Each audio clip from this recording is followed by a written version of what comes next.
Hello everyone, I have Blender open right now, and our task today is to figure out how to get an iClone crowd simulation into the scene. So this is a Blender file, of course, and we have this scene here where it's pretty much a city pavilion type environment. And what I want to do is add crowds of people walking back and forth here. From the camera angle, it'll look like this. Take off all the bounding boxes for the structure in the background. And let's move it on to viewport shading. I'm using Octane, of course, because that's my preferred renderer. But let's see how it looks. Okay, our scene is rendering right now. I'm gonna take off all this wireframe data. Okay, so this is our scene right now. So I want people to walk back and forth in the scene, and I want them to go around objects and like these ticket machines. And then we have the statue in the way in the front here, and I just want them to go back and forth. Maybe have them even go down this ramp and come back up. So let's see how we're gonna do that. So the first thing we need to do is import the scene into iClone. However, the details in this geometry, such as the chairs, the statue, the ticket booth here, we don't need all that geometry. We just want to replace it with a bounding box. And the bounding box is our collision zone in iClone, so that the software knows how to have the character walk around them.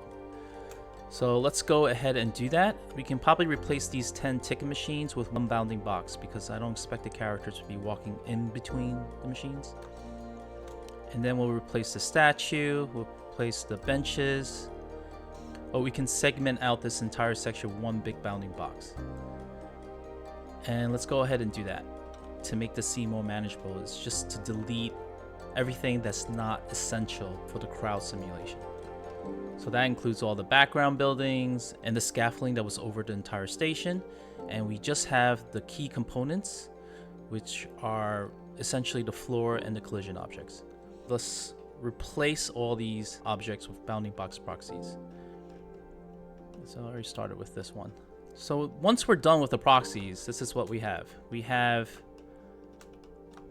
the ground plane,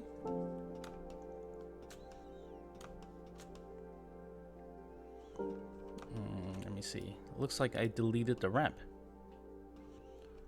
Alright, so I'm using the normal so I know which direction all the polygons are facing. We had a problem before earlier where the ramp wasn't showing.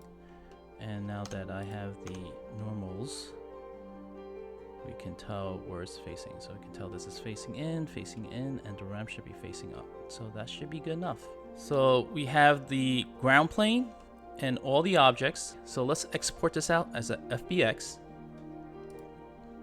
And we're gonna use the standard FBX, and that'll work just fine.